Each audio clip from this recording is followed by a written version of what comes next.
Alright guys, I'm about to do something a little bit different. You see this? This is a seat insert. I'm going to put this in my cart. I'll be racing with 3 other guys. And I am trying to do what I can to move a little bit of my weight forward in the cart. Now these OTLs, as I may have mentioned once before, they're pretty heavy in the back, and I got to try to move myself a little bit forward as possible. The other thing that's different about these carts, which I discovered after so many sessions, is the tires up front are way wider than what I'm used to, which is exactly why I'm having a bit of a trouble with the way it turns. So I'm not used to that, and that explains a lot of why I was getting so frustrated with what was going on, because I did not know what was going on. So now that I do, I will see how I do. Alright, I'm starting in a weird way because the cart that I wanted to get on was sitting all the way back. So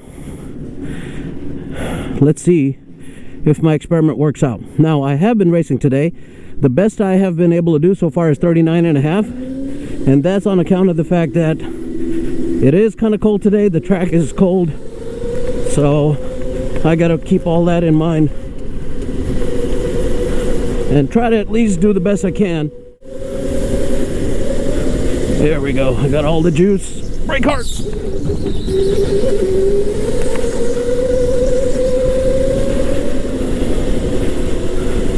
Come off the throttle, turn. Get back on the throttle. Turn. Take this wide. Come back in. Come off the throttle. Get back on. Come off. Come back on. Turn sharp.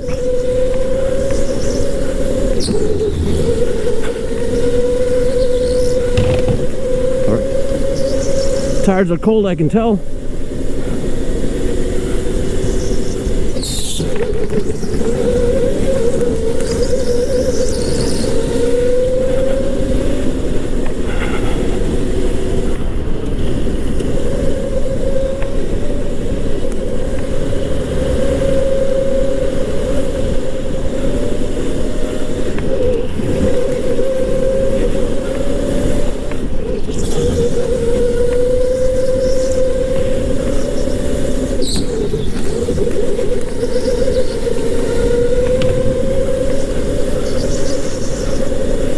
I'm already at 39.2. Okay.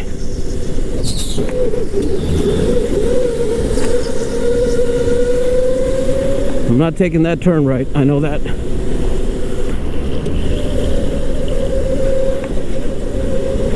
Bit of understeer. A lot of understeer.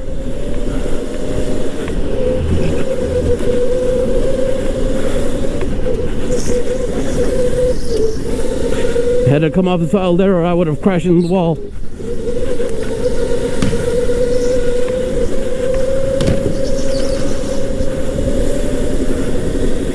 .39.1, best I did in the last lap.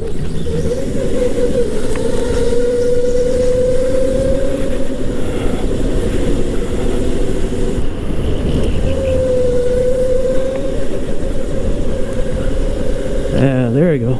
Now it wants to turn. Takes a while.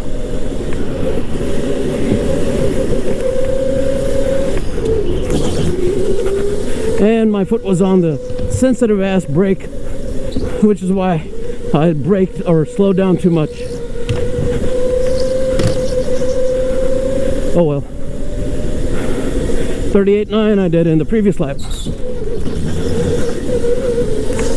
Alright. So definitely not gonna hit 37s.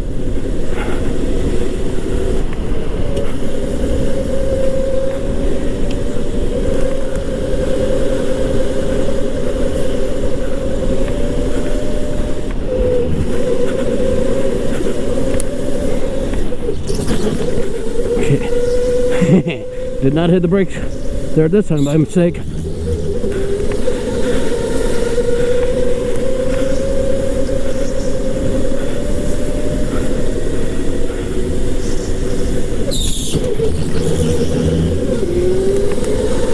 Okay, braked a little too hard there. It's frustrating to get these carts to do what I want them to do now that I realize what the fundamental issue was.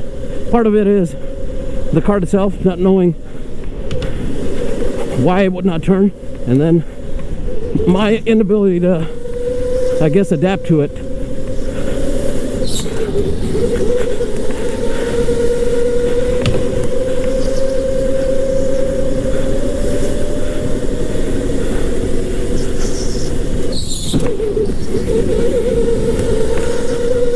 I gotta tell you, sitting up front a little bit with that seat insert does make for a different driving experience.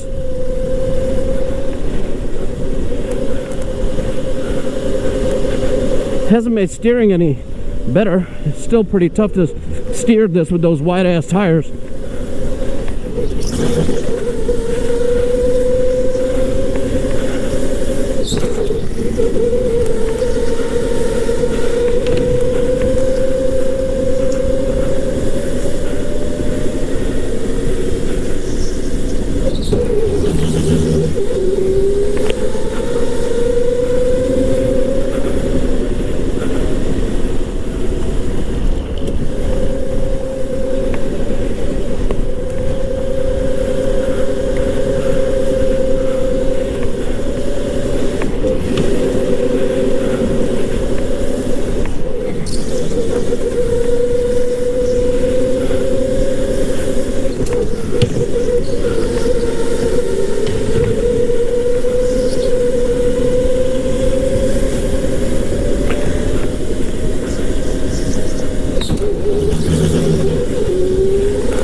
So with that session out of the way, what do I think?